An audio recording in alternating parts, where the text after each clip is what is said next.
नमस्कार। हिंदी साहित्य वार्ता में आप हैं इस वक्त सुभाष ठाकुर के साथ। आज हम डिस्कस करेंगे HPLT टेट, जिसकी परीक्षा 21 जून को हो चुकी थी। उस वक्त हम किसी कारणवश जो है ये वीडियो नहीं बना पाए थे, तो उसके बाद कुछ एक स्टूडेंट्स ने मैसेज करके भी कहा था कि आप इसकी जो आंसर की जो है वो बना के दीजिए या फिर आप इसको सॉल्व करने की कोशिश कीजिए। तो माफ़ी चाहूँगा मैं कि आपको टाइम से इसको नहीं बना पाए, लेकिन अभी तक आपने सब लोगों ने इसका आंसर जो है वो देख लिए होंगे। इस बार की जो परीक्षा थी उतनी ज़्यादा ना तो बहुत ज़्यादा मुश्किल थी और ना ही इसमें आप देखते हैं कि जो आपका कुछ जो अ, आसान भी उतना नहीं था कि आप इजीली जो है इसको एकदम से कर पाते। तो वैसे अगर आपने बेसिक चीज़ें पढ़ी थी तो बिल्कुल सही से आपका ये परीक्षा हो सकती थी। अगर आपने बेसिक्स को ही नहीं देखा होगा तो फिर आप इस प्रश्न को नहीं कर सकते थे जो पहली बार आए थे। अदरवाइज़ पेपर आपका बिल्कुल सामान्य सा ही था। ठीक है, तो चलिए ज़्यादा बात ना करते हुए हम सीधे प्रश्नों को देख लेते हैं कि किस प्रकार के प्रश्न इसमें पूछे गए थे। पहला प्रश्न है, देखिए यहाँ पर अपभ्रंश के प्रथम महाकवि, ये आप सभी लोग जानते हैं, ये स्वयंभू ही थे। इन्होंने पहला जो महाकाव्य लिखा था वो था पौंचर्यू के नाम से, जो राम से संबंधित रहा है। साथ में चौथा क्वेश्चन देख लेते हैं, क्योंकि इस तरीके से ही आप नीचे नीचे हम चलते रहेंगे। ये है, पृथ्वीराज रासो ग्रंथ किस भाषा में लिखा गया था? तो ये पिंगल शैली में रहा।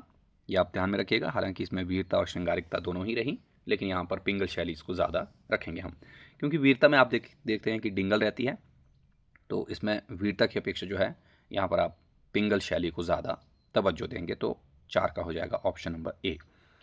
दूसरा प्रश्न है यहाँ पर, देखिए, ईसवी सन और विक्रमी संवत में कितने वर्षों का अंतर होता है? तो ये आप सभी लोग जानते हैं, ये 57 वर्ष का अंतर है। बिल्कुल सामान्य सा प्रश्न ये रहा है और ये बिल्कुल बेसिक सी चीज़ें हैं। जब भी हम हिंदी साहित्य के इतिहास वगैरह के बारे में पढ़ते हैं तो यहाँ पर हम ज़रूर ये चीज़ें जानते हैं। किन रचनाकारों की भाषा को संधा भाषा कहा गया है? तो ये था आपका जो सिद्ध रहे हैं, सिद्धों की भाषा को संधा भाषा कहा जाता है। तो उनका संबंध किससे था? बौद्ध धर्म से रहा। तो ऑप्शन नंबर ए जो है इसका सही हो जाएगा। बीसलदेव रासो के लेखक कौन हैं? ये हैं आपके जो नरपति नाला हैं। जगनिक की परमाल रासो थी, चंद्रबरदाई की पृथ्वीराज रासो और दलपति विजय की खुमान रासो नामक कृति जो है वो रही है। नेक्स्ट है यहाँ पर, देखिए, खालिक बारी किसकी रचना है? तो यह है अमीर खुसरो की। ठीक है, इसमें इसने हिंदी शब्द का इस्तेमाल किया है और साथ ही साथ हिंदवी शब्द का इस्तेमाल भी किया था।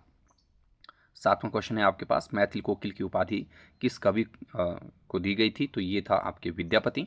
और इसके अलावा यहाँ पर पदावली जो इनकी एक रचना रही है, देखना उसको आप ध्यान में रखेंगे कि उसमें जो है इसको क्या कहा गया, उसके लिए इसको मैथिल कोकिल की संज्ञा दी गई थी उस रचना के आधार पर। बीसलदेव अपनी पत्नी राजमती से रूठ कर कहाँ चले गए थे? तो ये उड़ीसा चले गए थे। ये 10वां क्वेश्चन है, देखिए इसका आंसर उड़ीसा हो जाना चाहिए। ठीक है। 8वां क्वेश्चन है, राउल बेल किसकी रचना है? तो ये आप सभी लोग जानते हैं, रोड़ा कवि की ये रचना रही है। चंद्रबरदाई की पृथ्वीराज रासो हो जाएगी और दामोदर शर्मा की उक्ति व्यक्ति प्रकरण, एंड लास्ट में स्वयंभू की तो पौंचर्यू ही रही जो फेमस रचना रही है। 11वां क्वेश्चन है, भारतेश्वर बाहुबली रास के रचयिता कौन है? तो ये हैं आपके शालिभद्र सूरी। बहुत बार ये प्रश्न भी पूछा जाता है। हिंदी भाषा में लिखा गया रास परंपरा का पहला ग्रंथ ये माना जाता है। और सोमप्रभ सूरी की रचना तो आप सभी लोग जानते हैं, इनकी जो रचना रही है कुमारपाल चरित। ठीक है, तो इनको आप देखिएगा। इसके अलावा यहाँ पर राहुल सांकृत्यायन ने सिद्धों की संख्या कितनी मानी थी? तो ये हो जाएगा 84। ढोला मारूरा दूहा की नायिका ये है मारवणी। ऑप्शन नंबर बी इसका सही है। सामान्य सा प्रश्न है ये दोनों ही। इसके बाद यहाँ पर 13वां प्रश्न, देखिए, सरहप्पा का संबंध निम्न में से किससे रहा है? तो सरहप्पा थे सिद्ध साहित्य में, ये आप सभी लोग जानते हैं। ठीक है, पा शब्द जो है आदर सूचक शब्द रहा इसके लास्ट में, इसको आप ध्यान में रखेंगे। पृथ्वीराज रासो में सर्गों को क्या कहा गया है? तो इसमें समय इसको बोला गया है। ठीक है, और चंद्रबरदाई किसके दरबारी कवि थे? ये आप सभी लोग जानते हैं, ये पृथ्वीराज चौहान के दरबारी कवि रहे हैं। अभी तो सामान्य से प्रश्न ही आपको दिख रहे हैं। देखिए, मैथिली भाषा का प्राचीन ग्रंथ कौन सा रहा है? तो ये रहा आपका वर्णरत्नाकर, जो कि ज्योतिरीश्वर ठाकुर की रचना रही है। 13वीं और 14वीं शताब्दी के आसपास की ये कृति थी। ठीक है, पृथ्वीराज रासो में कितने सर्ग हैं? तो ये आप सभी लोग जानते हैं, इसमें 69 हैं। और श्रीमद् भगवद गीता में कितने अध्याय हैं? तो ये इसमें 18 अध्याय हो जाएंगे। और इसमें आगे लिखा है श्रीमद् भगवद गीता से ही संबंधित, देखिए क्वेश्चन, ये 700 इसमें श्लोक हो जाएंगे। ठीक है, उक्ति व्यक्ति प्रकरण ग्रंथ का वर्ण विषय क्या है? तो ये व्याकरण ग्रंथ है, जिसमें काशी के राजकुमारों को जो शिक्षा देने के लिए इसकी रचना की गई थी। और ये गद्य जो ग्रंथों में, प्रारंभिक ग्रंथों की श्रेणी में भी गिने जाते हैं। ठीक है, आलवार संत संख्या में कितने थे? तो ये आप सभी लोग जानते हैं, आलवारों की संख्या थी 12। ठीक है, और इनमें महिला संत जो थी वो थी आंडाल, ये भी आप ध्यान में रखिए। दोनों ही प्रश्न आप देखेंगे इस बार जो क्वेश्चन थे एक ही टॉपिक से जो है 2-3 प्रश्न आपको ज़्यादा इस प्रकार के प्रश्न दिख रहे थे।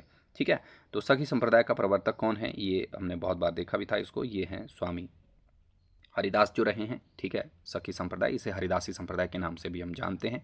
सूरदास की किस रचना में अलंकारों और नायिका भेदों के उदाहरण प्रस्तुत करने वाले दृष्टिकूट पद जो हैं वो दिखाई पड़ते हैं, ये आपका रहेगा साहित्य लहरी। 118 पद इसमें रहे थे। ठीक है, अंगबधु किसकी रचना है, तो ये दादू दयाल की है। हरडेवाणी और अंगबधु इनकी रचनाओं का संकलन है। ये किसने किया था, ये आपको जरूर जानना चाहिए, हो सकता है इस तरीके के प्रश्न आगे के लिए आपको बने। पद्मावत ग्रंथ में दुनियादारी किसका प्रतीक है, तो ये दुनिया का प्रतीक थी नागमती, और पद्मावती जो है ये आपका किसकी प्रतीक रही है, बुद्धि की प्रतीक या फिर परमात्मा की प्रतीक रही है। अलाउद्दीन जो है ये माया का प्रतीक था, और राघव चेतन जो उसमें शैतान के प्रतीक थे। इस प्रकार से प्रतीकात्मकता से यहाँ पर प्रश्न पूछा हुआ है। देखिए थोड़ा सा इसको डिफरेंट तरीके से इस बार पूछा गया था। शंकराचार्य ने किस दार्शनिक सिद्धांत का प्रचार किया, तो ये आप सभी लोग जानते हैं शंकराचार्य का संबंध अद्वैतवाद से रहा है। जॉर्ज ग्रियर्सन ने बुद्ध देव के बाद सबसे बड़ा लोकनायक किसको कहा था, तो ये इन्होंने तुलसीदास को ही कहा था। ठीक है, तो इसको देखिएगा। नेक्स्ट क्वेश्चन है, देखिए तुलसीदास की किस रचना का संबंध ज्योतिष ग्रंथ से रहा है, तो ये था इनका रामाज्ञा प्रश्न। इसको ध्यान में रखिए। रामलला नहच्छु, इसमें जो है राम के यज्ञोपवीत संस्कार की बात हुई है, और साथ ही साथ इसमें इनकी रसिकता का भी समावेश थोड़ा बहुत दिखाया गया है। रामचरितमानस तो खैर आपको पता ही है। हनुमान बाहुक जो है कवितावली, सॉरी जो उनकी आखिरी रचना रही है कवितावली, देखिए उसका अंतिम भाग माना जाता है, उसको ध्यान में रखेंगे आप लोग। ठीक है, फिर सूरदास ने किस स्थान पर तुलसीदास से भेंट की थी, तो इसका चित्रकूट हो जाएगा, लेकिन इसका आप भी बता दीजिएगा कि क्या है एग्जैक्टली, जो है मुझे यही लग रहा है। नवादास ने कलिकाल का वाल्मीकि किसे कहा है, तो ये तुलसीदास को ही बोला गया था कलिकाल का वाल्मीकि, इसको भी आप ध्यान में रखिएगा। किस युग के साहित्य को हिंदी का स्वर्ण युग कहा जाता है, तो आप सभी लोग जानते हैं भक्ति काल को ही स्वर्ण युग की संज्ञा दी गई थी। लोकनायक वही हो सकता है जो समन्वय करने का अपार धैर्य लेकर आया हो। देखिए फिर से बहुत सारे प्रश्न जो हैं पूछे गए हैं तुलसी को लेकर के ही। ठीक है, तो ये किसने बोला था, ये बोला था जो आपके आचार्य हजारी प्रसाद द्विवेदी रहे हैं उन्होंने। मधुमालती कहाँ की राजकुमारी थी, ये महाराष्ट्र नगर की राजकुमारी जो है वो रही है, मंझन की जो नायिका रही। ठीक है, तुलसीदास की कौन सी रचना राम दरबार को लिखी चिट्ठी के रूप में है, तो ये है विनय पत्रिका। पत्र से ही याद रख लेना चिट्ठी। ठीक है, रामायण महानाटक के रचयिता ये प्राणचंद चौहान हो जाएंगे। बहुत ही सामान्य सा प्रश्न ये भी रहा। रीतिकाल को भक्तिकाल के दिए की लौ का कज्जल किसने कहा है, ये प्रश्न रिपीट हुआ है, पीछे भी ये पूछा गया था। ठीक है, बहुत 1-2 बार पहले। कुलपति मिश्र किस प्रसिद्ध रीतिकालीन कवि के भांजे थे, तो ये बिहारी के भांजे रहे हैं। अभिधा शब्द शक्ति को उत्तम काव्य किसने कहा, ये तो बहुत फेमस पंक्ति रही है। देखिए अभिधा उत्तम मध्य लक्षण लीन। ठीक है, देव कवि की। शिवराज भूषण में कितने अलंकारों का वर्णन है, ये प्रश्न भी रिपीट हुआ है। 105 इसमें अलंकार रहे हैं। ललित लल्लाम के लेखक कौन है, तो ये हो जाएंगे आपका मतीराम। एंड काव्य निर्णय ग्रंथ के रचयिता ये हैं भिखारीदास। डायरेक्ट क्वेश्चन ही थे, यहाँ पर कोई ज़्यादा मुश्किल था नहीं। शुक्ल ने कठिन काव्य का प्रेत किसे कहा है, तो आचार्य रामचंद्र शुक्ल केशव को कहते हैं कि ये कठिन काव्य के प्रेत रहे हैं। बूंदी नरेश भाव सिंह जो रहे हैं ये इनके आश्रय में रहे मतीराम। ललित ललाम इन्होंने इसके ही आश्रय में लिखी थी। ठीक है, नेक्स्ट है यहाँ पर देखिए कवि कुल कल्पतरु, ये चिंतामणि की रचना हो जाएगी। बिल्कुल महत्वपूर्ण प्रश्न है, ये बार बार पूछा जाता है। भाषा युग वशिष्ठ के रचयिता राम प्रसाद निरंजनी हो जाएंगे। 49वां प्रश्न है।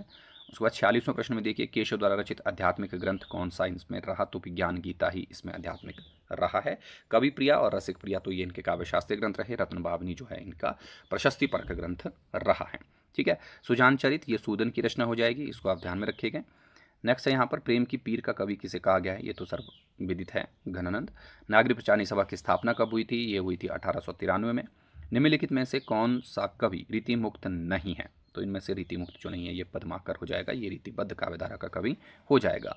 नासिकेतोपाख्यान किसकी रचना है, ये आप सभी लोग जानते हैं, ये हो जाएगी आपकी जो सदल मिश्र रहे हैं इनकी कृति। लल्लूलाल की प्रेम सागर थी उसमें। ठीक है, नेक्स्ट है यहाँ पर प्रसिद्ध आरती ओम जय जगदीश हरे, ये भी पुराने पेपर से ही रखा गया था। तो अगर किसी ने ओल्ड क्वेश्चंस जो देखे थे, जो हमने बहुत सारे क्वेश्चन सॉल्व भी करवाए थे यूट्यूब में ही, उनको ही देखा होता तो ये पेपर आपका आसानी से पास हो सकता था।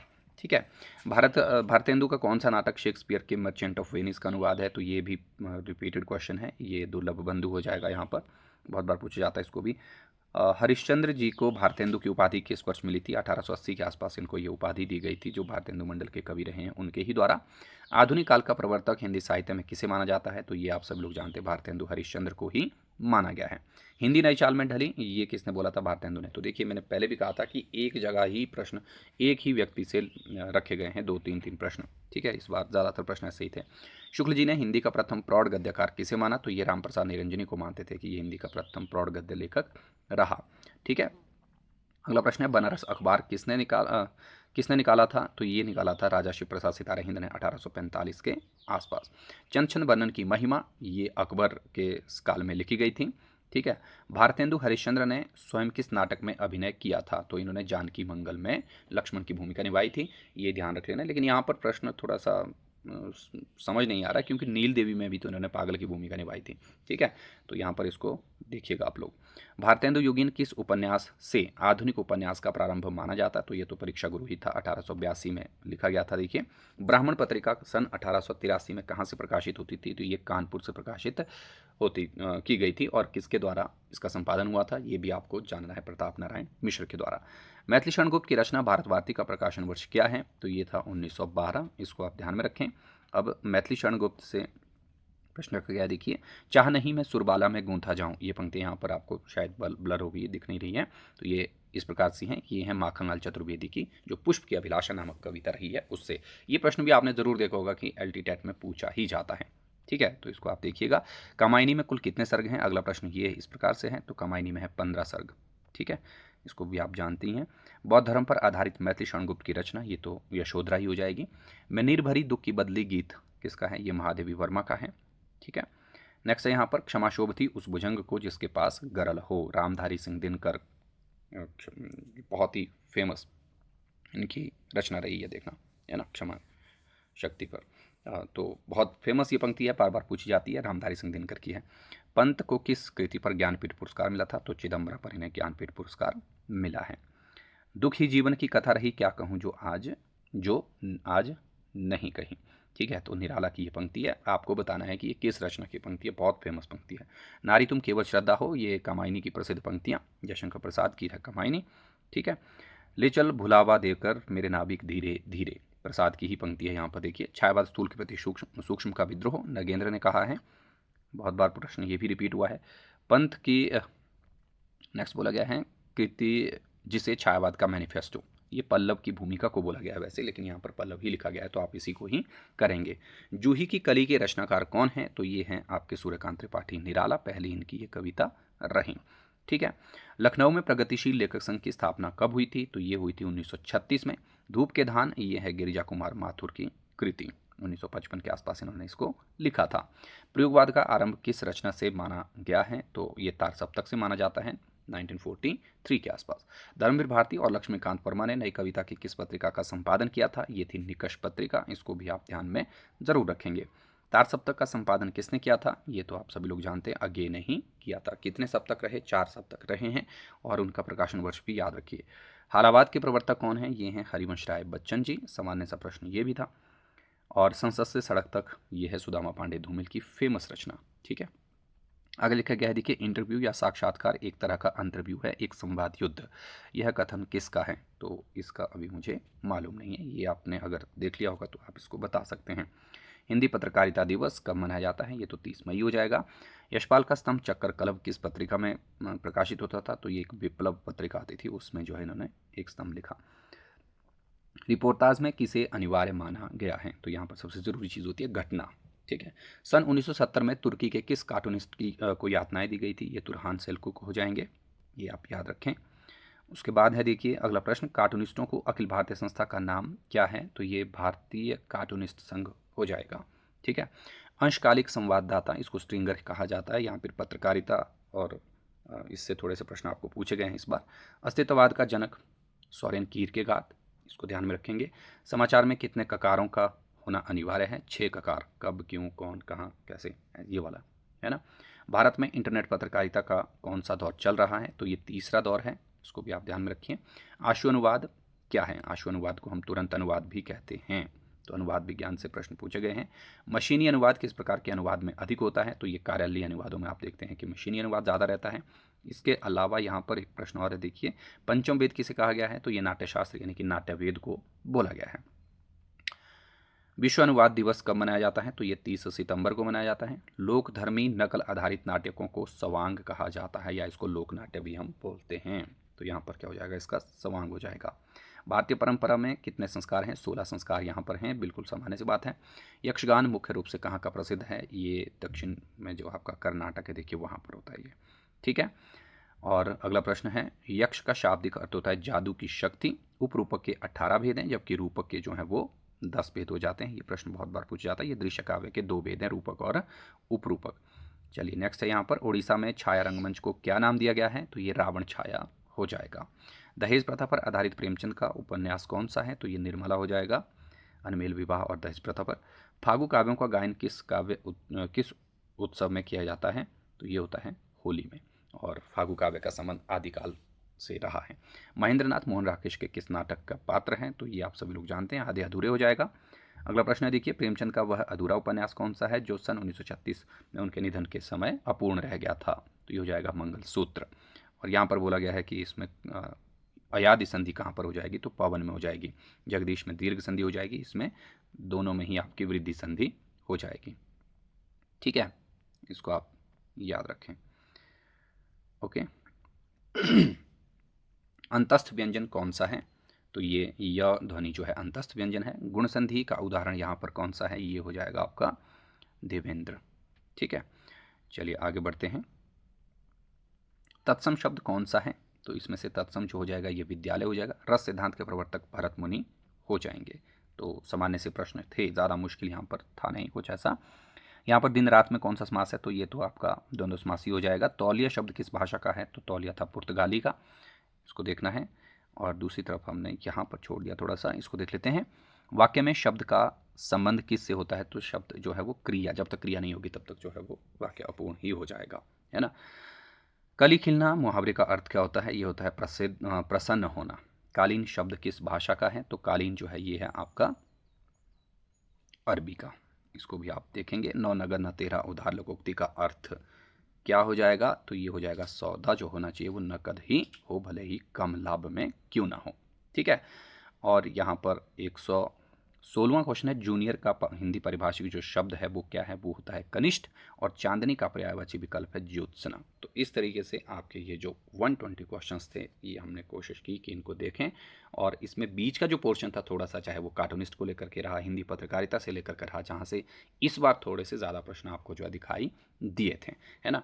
बाकी अदरवाइज़ पेपर जो आपने देखा बहुत ही साधारण सा था। अगर आप हिंदी वाला पोर्शन ही सही से कर लेते या इस वाले पोर्शन को, तो आप 90 या 83 मार्क्स जो इतने भी आपको चाहिए इसको क्वालिफाई करने के लिए आप इसी से ही कर सकते थे। और आपका जो जीके और दूसरा सेक्शन है उसमें आपको ज़्यादा दिक्कत वाली बात फिर नहीं आने वाली थी अगर आप ये वाला पोर्शन अच्छा कर देते। तो आई होप कि आप सभी लोगों का पेपर अच्छा हुआ होगा। तो आज के लिए फ़िलहाल इतना ही।